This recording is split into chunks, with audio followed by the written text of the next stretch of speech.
നമസ്കാരം. ശൈല ടീച്ചറിന്റെ മലയാളം ക്ലാസ്സിലേക്ക് ഏവർക്കും സ്വാഗതം. ഞാൻ ഇന്ന് പാത്തുമ്മയുടെ ആട് ഒരു സത്യമായ കഥ എന്ന പ്രൊഫസർ MK സാനുമാഷിന്റെ പാഠമാണ് പഠിപ്പിക്കുന്നത്. പാത്തുമ്മയുടെ ആട് ഒരു സത്യമായ കഥ. പ്രശസ്ത സാഹിത്യകാരനായ വൈക്കം മുഹമ്മദ് ബഷീറിനെ കുറിച്ച് പ്രൊഫസർ MK സാനു രചിച്ച ജീവചരിത്ര ഗ്രന്ഥമാണ് ബഷീർ ഏകാന്ത വീഥിയിലെ അവധൂതൻ. ബഷീറിന്റെ ജീവിതവും എഴുത്തും ഈ കൃതിയിൽ പ്രതിപാദിക്കുന്നു. ബഷീറിന്റെ കഥ വായിക്കുന്ന അനുഭവം ഈ കൃതി വായിക്കുന്നതിലൂടെ നമുക്ക് ലഭിക്കുന്നു. പാത്തുമ്മയുടെ ആട് എന്ന കൃതിയിലെ കുറച്ചു ഭാഗം മാത്രമാണ് ഈ പാഠത്തിൽ നമുക്ക് പഠിക്കുവാനുള്ളത്. 2011 ജീവചരിത്രത്തിനുള്ള കേന്ദ്ര സാഹിത്യ അക്കാദമി പുരസ്കാരം ഈ കൃതിക്ക് ലഭിച്ചു. കേരളത്തിൽ ജീവിച്ച് വിശ്വത്തോളം വളർന്ന എഴുത്തുകാരന്റെ ഏറ്റവും ശ്രദ്ധേയമായ ജീവചരിത്രമാണ് ബഷീർ ഏകാന്ത വീഥിയിലെ അവധൂതൻ എന്ന കൃതി. ഇനി നമുക്ക് എന്താണ് ജീവചരിത്രം എന്ന് നോക്കാം. സുന്ദരമായ സാഹിത്യ ഭാഷയിൽ ഒരാൾ മറ്റൊരാളുടെ ജീവിത കഥ എഴുതുന്നതാണ് ജീവചരിത്രം. ബയോഗ്രാഫി എന്നാണ് ഇംഗ്ലീഷ് പദം. ജീവിതരീതി എന്നർത്ഥം വരുന്ന ബയോസ് എന്ന പദവും വൃത്താന്തം അഥവാ ചരിത്രം എന്ന അർത്ഥം വരുന്ന ഗ്രാഫിയ എന്ന പദവും കൂട്ടിച്ചേർത്തതാണ് ബയോഗ്രാഫിയ എന്ന ഗ്രീക്ക് പദം ഉണ്ടായത്. 1683 ജോൺ ഡ്രൈഡൻ എന്ന ഇംഗ്ലീഷ് സാഹിത്യകാരനാണത്രേ ബയോഗ്രാഫി എന്ന പദം ആദ്യമായി ഉപയോഗിച്ചത്. ഒരു വ്യക്തിയുടെ ചിന്തകളും പ്രവർത്തികളും അനുഭവങ്ങളുമാണ് ജീവചരിത്രത്തിൽ വിവരിക്കുന്നത്. ഇനി നമുക്ക് പാഠഭാഗം ഒന്ന് നോക്കാം. പാത്തുമ്മയുടെ ആട് ചുമ്മാ ഒരു കഥയല്ല. അതിലെ കഥാപാത്രങ്ങളെല്ലാം ഈശ്വരാനുഗ്രഹത്താൽ ഇപ്പോഴും ജീവിച്ചിരിക്കുന്നു. ഇത് എൻ്റെ വീട്ടിലെ സത്യമായ കഥയാണെന്ന് ഓർക്കണം. ഇത് ബഷീറിന്റെ വീട്ടിലെ സത്യമായ കഥയാണ്. വീട്ടിലെ താമസക്കാർ ആരൊക്കെയാണെന്ന് ആദ്യ ഭാഗത്ത് പറയുന്നുണ്ട്. വെറുതെ പറയുന്നു എന്നു മാത്രം. വിവരണമില്ല. ഒരു ഖണ്ഡിക അവരുടെ ലിസ്റ്റ് കൊണ്ട് നിറഞ്ഞിരിക്കുന്നു. അത് വായിക്കാൻ ബഷീറിനെ നേരിട്ടറിയാവുന്നവർക്ക് താല്പര്യം തോന്നിയേക്കാം. കഥാകൃത്തായ ബഷീറിന്റെ വീടും സാഹചര്യവും എന്തെന്നറിയാൻ കൗതുകമുള്ളവർക്കും താല്പര്യം തോന്നാവുന്നതാണ്. ഈ രണ്ടു വിഭാഗങ്ങളിലും പെടുന്നവർ ചുരുക്കമാണ്. പക്ഷേ പാത്തുമ്മയുടെ ആട് വായിച്ചു രസിക്കുന്നവർ നിരവധിയാണ്. വിരസമായി തീരാവുന്ന വസ്തുതകൾ പോലും ബഷീറിന്റെ അനുഗ്രഹീതമായ തൂലികയുടെ സ്പർശത്താൽ എങ്ങനെയോ രസപ്രദമായി തീരുന്നു. പ്രാരംഭത്തിൽ വീട് വിവരിക്കുന്നത് ഒരു വാക്യം കൊണ്ടാണ്. ഓലമേഞ്ഞ ഒരു ചെറിയ 2 മുറികളും ഒരു അടുക്കളയും 2 വരാന്തകളുമുള്ള കെട്ടിടമാണ് എൻ്റെ വീട്. ഇതിലധികം ആവശ്യമില്ല. ആ വീട് നമുക്ക് നേരെ കാണാം. ഒരു ഊരുചുറ്റലിന് ശേഷം പ്രശാന്തി തേടിയാണ് ബഷീർ ഇവിടെ എത്തിയിരിക്കുന്നത്. അവിടെ എന്ത് ശാന്തതയാണ് കിട്ടുക? 2 സഹോദരന്മാരും അവരുടെ കുടുംബങ്ങളും ഒരു സഹോദരിയും ഭർത്താവും മക്കളും ഏറ്റവും ഇളയ സഹോദരനും, ഇത്രയും അംഗങ്ങളാണ് ആ വീട്ടിലുള്ളത്. മനുഷ്യകുലത്തിൽ പെടാത്തവരും അവിടെ അംഗങ്ങളായി ഉണ്ട്. എവിടുന്നോ വന്നു കുടിയേറി ഉമ്മയുടെ അഭയാർത്ഥികളായി പാർക്കുന്ന കുറെ പൂച്ചകൾ, അവരെ പേടിച്ച് മച്ചും വറുത്ത് സദാ ഓടി നടക്കുന്ന 1,000 എലികൾ, പുറപ്പരുത്തിരുന്ന് കരഞ്ഞു ബഹളം കൂട്ടുന്ന കുറേയേറെ കാക്കകൾ. ഇതിനെല്ലാറ്റിനും പുറമെ എൻ്റെ ഉമ്മയുടെ സ്വന്തം വകയും വീട് ഭരിക്കുന്നവരുമായ 100 കോഴികൾ, അവരുടെ എണ്ണമില്ലാത്ത കുഞ്ഞുങ്ങൾ, ഇവരെ റാഞ്ചിക്കൊണ്ടുപോയി തിന്നു ജീവിക്കുന്ന എറിയനും പരുന്തും വൃക്ഷങ്ങളിൽ. ചന്ത കൂടിയ ബഹളമാണ് അവിടെ എപ്പോഴും.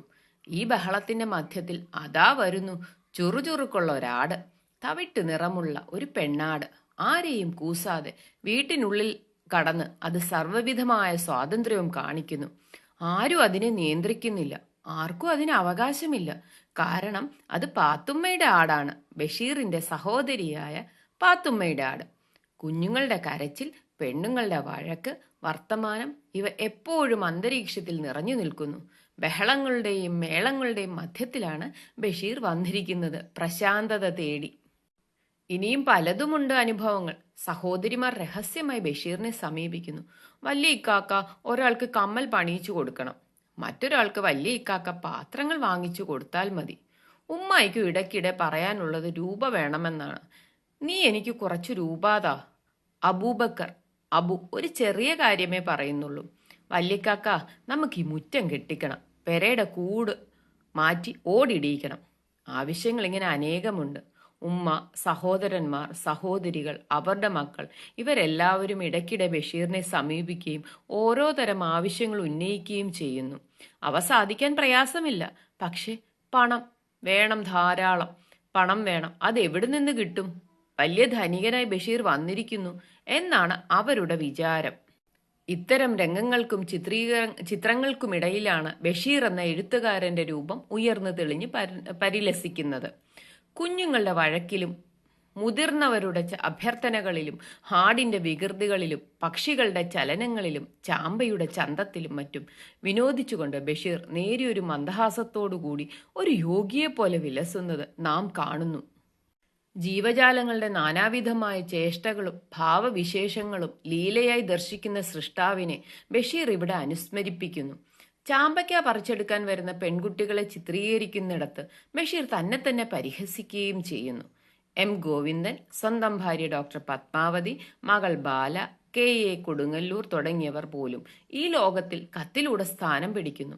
മുഖ്യ കഥാപാത്രമായ ആട് സർവത്തെയും അതിലംഘിച്ചുകൊണ്ട് ഈ ചിത്രത്തിൽ ഒരു പ്രതീകമായി വളർന്നു വരുന്നതായി നമുക്ക് അനുഭവപ്പെടുന്നു. ചെറിയൊരു കൃതിയാണെങ്കിലും വസ്തുതകൾ നിരത്തിവെക്കുന്ന കൃതിയാണെങ്കിലും ഇതൊരു പ്രത്യേക ലോകം നമ്മുടെ ആന്തരിക നേത്രങ്ങൾക്ക് മുമ്പിൽ തുറന്നു കാട്ടുന്നു. മനുഷ്യരും പ്രകൃതിയും ജീവജാലങ്ങളുമെല്ലാം പരസ്പരം ദുരൂഹമാം വിധം ബന്ധപ്പെടുന്ന ഒരു ലോകം, അഖണ്ഡമായ ലോകമാണത്.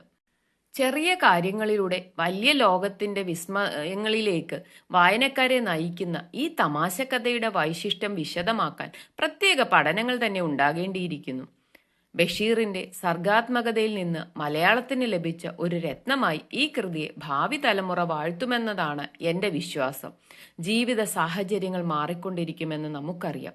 ഇപ്പോൾ തന്നെ മാറിയിരിക്കുന്നു. മനുഷ്യബന്ധങ്ങളുടെ സ്വഭാവവും മാറും. പ്രകൃതിയുമായി മനുഷ്യനുള്ള ബന്ധവും ഇല്ലാതായെന്നു വരാം. അതെല്ലാം സംഭവിച്ചു കഴിഞ്ഞാലും ഈ ചെറിയ കൃതിയുടെ ഗഹനത സുശിക്ഷിതരായ വായനക്കാരെ എന്നും വശീകരിച്ചുകൊണ്ടിരിക്കുമെന്ന കാര്യം തീർച്ചയാണ്. ബഷീർ, ഏകാന്ത വീതിയിലെ അവധൂതൻ, പ്രൊഫസർ M.K. സാനു. ഇനി നമുക്ക് പാഠവിശകലനം നോക്കാം. വൈക്കം മുഹമ്മദ് ബഷീറിന്റെ വളരെ പ്രശസ്തമായ നോവലാണ് പാത്തുമ്മയുടെ ആട്. ഈ നോവലിന് പെണ്ണുങ്ങളുടെ ബുദ്ധി എന്നൊരു പേരും കൂടി നൽകിയിട്ടുണ്ട്. എല്ലാവരിലും നന്മയും സ്നേഹവും കണ്ടെത്താൻ ബഷീർ തന്റെ കൃതികളിലൂടെ ശ്രമിക്കുന്നു. പാത്തുമ്മയുടെ ആട് എന്ന നോവലിലെ പാത്തുമ്മ ബഷീറിന്റെ സഹോദരിയാണ്. ആ സഹോദരിയുടെ ആടാണ് ഈ കഥയിലെ പ്രധാന കഥാപാത്രം. ബഷീറിന്റെ ഉമ്മയും സഹോദരങ്ങളും അവരുടെ ഭാര്യമാരും കുട്ടികളും അടങ്ങുന്ന വലിയ കൂട്ടുകുടുംബം ഒരു ചെറിയ വീട്ടിലാണ് താമസിച്ചിരുന്നത്. അവിടെ നടക്കുന്ന സംഭവ വികാസങ്ങൾ തന്റേതായ ശൈലിയിൽ ബഷീർ വിവരിക്കുന്നു. പ്രകൃതിയും ജീവജാലങ്ങളും മനുഷ്യരുമെല്ലാം ബഷീറിന്റെ കൃതിയിലെ കഥാപാത്രങ്ങളാകുന്ന കാഴ്ച നമുക്ക് നോവലിൽ കാണാം. തന്റെ കുടുംബത്തിലെ കഷ്ടപ്പാടുകൾ വിശദീകരിക്കുന്നതിനോടൊപ്പം തന്നെ ആടെങ്ങനെയാണ് മുഖ്യ കഥാപാത്രമായി മാറുന്നതെന്നും അദ്ദേഹം വ്യക്തമാക്കുന്നു. ആടവിടെ ജീവിക്കുന്ന ആളുകളുടെ ജീവിതത്തിൽ ഉണ്ടാക്കുന്ന പ്രശ്നങ്ങൾ നമ്മളിൽ ചിരിയുണർത്തുന്നു. മനുഷ്യരും അവർക്ക് ചുറ്റുമുള്ള മൃഗങ്ങളും പക്ഷികളുമെല്ലാം നമ്മളിൽ സ്വാധീനം ചെലുത്തുന്നു. എപ്രകാരമാണെന്ന് നമുക്ക് കാണിച്ചു തരികയാണ് ഈ കൃതിയിലൂടെ ബഷീർ ചെയ്യുന്നത്. 1959 പാത്തുമ്മയുടെ ആട് പ്രസിദ്ധീകരിച്ചത്. കണ്ണീരിനെ പൊട്ടിച്ചിരിയാക്കുന്ന ഗ്രാമീണ ബിംബങ്ങൾ ഈ കഥയിൽ നമുക്ക് കാണാനാവും. ഈ കഥയിലെ ഞാൻ ബഷീർ തന്നെയാണ്. സ്ത്രീ സമൂഹം നേരിടുന്ന ദുരിതങ്ങൾ ബഷീർ തന്റെ കഥകളിലൂടെ നമ്മൾക്ക് മുൻപിൽ തുറന്നു കാട്ടുന്നു. ഈ പാഠഭാഗത്തിന്റെ തുടക്കത്തിൽ ഇപ്രകാരം എഴുതിയിട്ടുണ്ട്: മനുഷ്യരെ മാത്രമല്ല, പ്രകൃതിയിലെ സർവ്വചരാചരങ്ങളെയും സഹജീവികളായി കാണാൻ കഴിയണം. അവർക്കിടയിൽ അവരിൽ ഒരാളായി ജീവിക്കാൻ കഴിയണം, പ്രശാന്തമായ മനസ്സോടെ. ബഷീർ കൃതികൾ ഈ വരികൾക്ക് ഉത്തമ ഉദാഹരണങ്ങളാണ്. ബഷീർ തന്റെ ജീവിതത്തിൽ വളരെ കാലത്തോളം നീണ്ട യാത്രകളിലായിരുന്നു. അദ്ദേഹം പല സ്ഥലങ്ങളിൽ ചെന്നെത്തുകയും അവിടുത്തെ ജനങ്ങളുടെ ജീവിതത്തിൽ ഇഴുകിച്ചേർന്ന് ജീവിക്കുകയും ചെയ്തു. അതിനാൽ തനിക്ക് ചുറ്റുമുള്ള എന്തിനേയും സഹജീവികളായി കാണണമെന്ന കാഴ്ചപ്പാട് അദ്ദേഹത്തിനുണ്ടായി. ഇത് 1959 കാലഘട്ടത്തിൽ പ്രസിദ്ധീകരിച്ച ഒരു കൃതിയാണെന്ന് നേരത്തെ പറഞ്ഞുവല്ലോ. പാത്തുമ്മയുടെ ആട് എന്ന കൃതിയുടെ ഓരോ രംഗങ്ങളും നമ്മുടെ മുന്നിലൂടെ കടന്നു വരുമ്പോൾ ബഷീർ എന്ന എഴുത്തുകാരന്റെ ഭാഷ ഓരോ വായനക്കാരന്റെയും ഭാഷയായി മാറുന്നു. അത് സാധാരണക്കാരന്റെ ഭാഷയാണ്. നമ്മൾ അറിയാതെ നമ്മളും കഥയുടെ ഭാഗമായി മാറുന്നു. ഒരു സന്യാസിയുടെ ഭാവത്തോടുകൂടി ഈ ബഹളങ്ങളൊന്നും തന്നെ ഏശുകയില്ല എന്ന രീതിയിൽ ബഷീർ പെരുമാറുന്നത് കാണുമ്പോൾ നാം അത്ഭുതപ്പെട്ടു പോകും. അതുമാത്രമല്ല, തനിക്കു ചുറ്റും കാണപ്പെടുന്ന ജീവജാലങ്ങളുടെ ഭാവവിശേഷങ്ങളും അവരുടെ പെരുമാറ്റങ്ങളും ഒരു കളിയായി മാത്രം കാണാൻ കഴിയുന്ന അമ്മ മനോഭാവമാണ് ബഷീറിൽ നമുക്ക് കാണാൻ കഴിയുന്നത്. മറ്റുള്ളവരെ രസകരമായി അവതരിപ്പിക്കുന്നതിനോടൊപ്പം തന്നെ സ്വന്തമായും അങ്ങനെ തന്നെ അവതരിപ്പിക്കാൻ ബഷീറിന് കഴിയുന്നു. ഏതൊരു കൂട്ടുകുടുംബത്തിലും സംഭവിക്കുന്ന പ്രശ്നങ്ങളാണ് ഈ കൃതിയിലും കാണാൻ കഴിയുന്നത്. ബഷീറിന്റെ കൃതികളിൽ മനുഷ്യനും പ്രകൃതിയും ചുറ്റുമുള്ള ജീവജാലങ്ങളുമെല്ലാം ബന്ധപ്പെട്ട് കിടക്കുന്നു. ഭൂമിയുടെ അവകാശികൾ എന്ന കൃതിയും ഇതേ ചിന്താഗതിയാണ് തുറന്നു കാണിക്കുന്നത്. എന്നു പറഞ്ഞാൽ മണ്ണിനെയും തനിക്ക് ചുറ്റുമുള്ള സകല ജീവജാലങ്ങളെയും അടുത്തറിയാൻ ശ്രമിക്കുന്ന ഒരു സാധാരണ മനുഷ്യനെ നമുക്ക് പാത്തുമ്മയുടെ ആട് എന്ന കൃതിയിൽ കാണാനാവും. പ്രകൃതിയും തനിക്ക് ചുറ്റുമുള്ള ജീവജാലങ്ങളും ഒത്തൊരുമിച്ച് മുന്നോട്ടു പോയെങ്കിൽ മാത്രമേ മനുഷ്യവർഗത്തിന് നിലനിൽപ്പുണ്ടാവുകയുള്ളൂ എന്ന ചിന്താഗതി അദ്ദേഹത്തിന്റെ കൃതിയിലൂടെ നമുക്ക് കണ്ടെത്താനാവും. ഇന്ന് നമ്മൾ നേരിട്ടുകൊണ്ടിരിക്കുന്ന പ്രകൃതി ദുരന്തങ്ങൾക്ക് കാരണം നമുക്ക് ചുറ്റുമുള്ള സഹജീവികളെ നാം കരുതാത്തത് കൊണ്ട് മാത്രമാണ് എന്ന കാഴ്ചപ്പാട് നാം തിരിച്ചറിയേണ്ടിയിരിക്കുന്നു. പ്രകൃതിയുമായി മനുഷ്യൻ പൊരുത്തപ്പെട്ട് കിടക്കുന്നിടത്തോളം കാലം അവൻ സുഖമായി ജീവിക്കും. ജീവിത സാഹചര്യങ്ങൾ മാറുകയും പ്രകൃതിയും മനുഷ്യനും തമ്മിലുള്ള ആത്മബന്ധം ഇല്ലാതാവുകയും ചെയ്യുന്നിടത്ത് മനുഷ്യൻ അവസാനിക്കുമെന്ന് തിരിച്ചറിയാൻ നമ്മെ സഹായിക്കുന്ന ഒരു കൃതിയായി പാത്തുമ്മയുടെ ആട് മാറിയിരിക്കുന്നു. ഈ ചെറിയ കൃതിയിലൂടെ പ്രകൃതിയുമായി നമ്മൾ പൊരുത്തപ്പെട്ട് ഒത്തൊരുമയോടെ ജീവിക്കണമെന്ന പാഠം നമുക്ക് പകർന്നു തരികയാണ് ബഷീർ എന്ന സുൽത്താൻ ചെയ്തിരിക്കുന്നത്. അതിനാൽ ഈ കൃതി എന്നും മനുഷ്യ മനസ്സിനെ വശീകരിച്ചുകൊണ്ടിരിക്കും. ഇനി നമുക്ക് പ്രൊഫസർ MK സാനു മാഷിനെ ഒന്ന് പരിചയപ്പെടാം. മലയാളത്തിലെ പ്രശസ്ത സാഹിത്യ വിമർശകനാണ് പ്രൊഫസർ MK സാനു. അധ്യാപകൻ, വാഗ്മി, എഴുത്തുകാരൻ, ചിന്തകൻ എന്നീ നിലകളിൽ പ്രശസ്തനാണ് ഇദ്ദേഹം. 1928 ഒക്ടോബർ 27 ആലപ്പുഴയിലെ തുമ്പോളിയിൽ ജനിച്ചു. സ്കൂളിലും കോളേജുകളിലും അധ്യാപകനായി ജോലി ചെയ്തു. 1983 അധ്യാപനത്തിൽ നിന്ന് വിരമിച്ചു. 1958 5 ശാസ്ത്ര നായകന്മാർ എന്ന ആദ്യ ഗ്രന്ഥം പ്രസിദ്ധീകരിച്ചു. 1960 വിമർശന ഗ്രന്ഥമായ കാറ്റും വെളിച്ചവും പുറത്തിറങ്ങി. യുക്തിവാദി MC ജോസഫ്, അസ്തമിക്കാത്ത വെളിച്ചം, ഉറങ്ങാത്ത മനീഷി, ശാന്തിയിൽ നിന്ന് ശാന്തിയിലേക്ക്, സഹോദരൻ K അയ്യപ്പൻ, മൃത്യുഞ്ജയം, കാവ്യജീവിതം, പ്രഭാത ദർശനം എന്നിവയാണ് മറ്റു കൃതികൾ. പ്രൊഫസർ MK സാനു അധ്യാപകനായിരുന്നു എന്ന് നേരത്തെ പറഞ്ഞിരുന്നല്ലോ. ആലപ്പുഴയിലെ സനാതനധർമ്മ ഹൈസ്കൂളിലാണ് അധ്യാപകനായി സാനു മാഷ് ഔദ്യോഗിക വൃത്തി ആരംഭിച്ചത്. മനുഷ്യസ്നേഹിയായ VS താണു അയ്യർ ആയിരുന്നു ആ സ്കൂളിലെ ഹെഡ് മാസ്റ്ററും മാനേജരുമെല്ലാം. സ്കൂളിൽ ജോലിക്ക് ചേരുന്ന സമയത്ത് ഹെഡ് മാസ്റ്റർ സാനു മാഷിനോട് 5C ക്ലാസ്സിലെ ചട്ടമ്പികളായ 3 കുട്ടികളെ കുറിച്ച് സംസാരിച്ചു. ആ കുട്ടികൾ അയ്യർ സാറിനെ കുത്തുവാൻ കത്തിയുമായി അദ്ദേഹത്തിന്റെ വീട്ടിൽ ചെന്നവരായിരുന്നു. ആ ക്ലാസിന്റെ ചുമതല ഏറ്റെടുക്കണമെന്നാണ് സാനു മാഷിനോട് അയ്യർ സാർ പറഞ്ഞത്. ആ ചുമതല സാനു മാഷ് സന്തോഷത്തോടെ ഏറ്റെടുത്തു. 2 ആഴ്ചയോളം കഴിഞ്ഞപ്പോൾ ഹെഡ് മാസ്റ്റർ ക്ലാസിനെ കുറിച്ച് അന്വേഷിച്ചു. ബഹളമൊന്നുമില്ലല്ലോ സാനു ആ ക്ലാസ്സിൽ, എന്തു ചെയ്തു എന്ന് ചോദിച്ചപ്പോൾ സാനു മാഷ് പറഞ്ഞത് ഇപ്രകാരമായിരുന്നു: ഞാനൊന്നു ചെയ്തു സാർ, അവരിലെ മനുഷ്യത്വത്തെ അംഗീകരിച്ചു. സ്നേഹം കൊണ്ട് ആളുകളെ സ്വാധീനിക്കാൻ കഴിയുമെന്ന് കാണിച്ചു കൊടുക്കാൻ അദ്ദേഹത്തിന് കഴിഞ്ഞു. ഇനി നമുക്ക് വൈക്കം മുഹമ്മദ് ബഷീറിനെ ഒന്ന് പരിചയപ്പെടാം. കോട്ടയം ജില്ലയിലെ വൈക്കം താലൂക്കിൽ ഉൾപ്പെട്ട തലയോലപ്പറമ്പ് എന്ന ഗ്രാമത്തിൽ ജനിച്ചു. പിതാവ് കായി അബ്ദുൾ റഹ്മാൻ, മാതാവ് കുഞ്ഞാത്തുമ്മ. പ്രാഥമിക വിദ്യാഭ്യാസം തലയോലപ്പറമ്പിലെ മലയാളം പള്ളിക്കൂടത്തിലും വൈക്കം ഇംഗ്ലീഷ് സ്കൂളിലും. രസകരവും സാഹസികവുമായിരുന്നു ബഷീറിന്റെ ജീവിതം. സ്കൂൾ പഠനകാലത്ത് കേരളത്തിലെത്തിയ ഗാന്ധിയെ കാണാൻ വീട്ടിൽ നിന്നും ഒളിച്ചോടിയതാണ് ബഷീറിന്റെ ജീവിതത്തിൽ വഴിത്തിരിവായത്. മനുഷ്യ ജീവിതത്തിന്റെ എല്ലാ വശങ്ങളും, തീവ്ര ദാരിദ്ര്യവും മനുഷ്യന്റെ ദുരയും നേരിട്ട് കണ്ടു.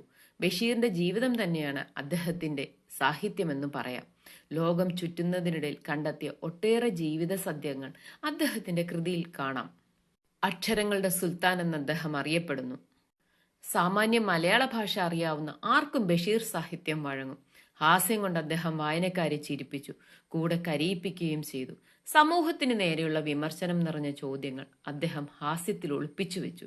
തീക്ഷ്ണമായ അനുഭവങ്ങളുടെ തീവ്രത അദ്ദേഹത്തിന്റെ കൃതികളെ അനശ്വരമാക്കി.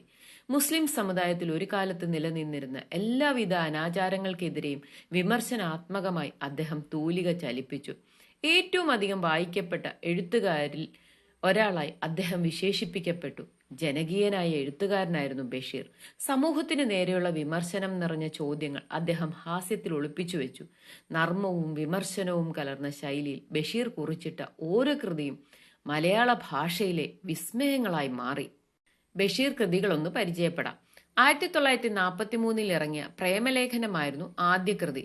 ബാല്യകാല സഖി, എൻ്റെ ഉപ്പാപ്പയ്ക്കൊരാനുണ്ടായിരുന്നു, ആനവാരിയും പൊൻകുരിശും, പാത്തുമ്മയുടെ ആട്, മതിലുകൾ, ഭൂമിയുടെ അവകാശികൾ, ശബ്ദങ്ങൾ, അനുരാഗത്തിന്റെ ദിനങ്ങൾ, സ്ഥലത്തെ പ്രധാന ദിവ്യൻ, വിശ്വവിഖ്യാതമായ മൂക്ക്, ഭാർഗവി നിലയം, ജന്മദിനം, ഓർമ്മക്കുറിപ്പ്, പൂവൻ പഴം, അനർഘ നിമിഷം, വിഡ്ഢികളുടെ സ്വർഗം, മരണത്തിന്റെ നിഴൽ, മുച്ചീട്ട് കളിക്കാരന്റെ മകൾ, പാവപ്പെട്ടവരുടെ വേശ്യ, നിഴൽപ്പാടുകൾ, വിശപ്പ്, ഒരു ഭഗവത്ഗീതയും കുറെ മുലകളും, മാന്ത്രിക പൂച്ച, നേരും നുണയും, ഓർമ്മയുടെ അറകൾ, ഓർമ്മക്കുറിപ്പുകളാണത്, ആനപ്പൂട, ചിരിക്കുന്ന മരപ്പാവ, ശിങ്കിടി മുങ്കൻ, ചെവി ഓർക്കുക, അന്തിമ കാഹളം, സർപ്പയജ്ഞം, യാ ഇലാഹി എന്നിവയാണ് ബഷീർ ലോകത്തിന് നൽകിയ സംഭാവനകൾ. ഇനി നമുക്ക് ആ പാഠത്തിലെ അർത്ഥം കൂടിയൊന്ന് നോക്കാം.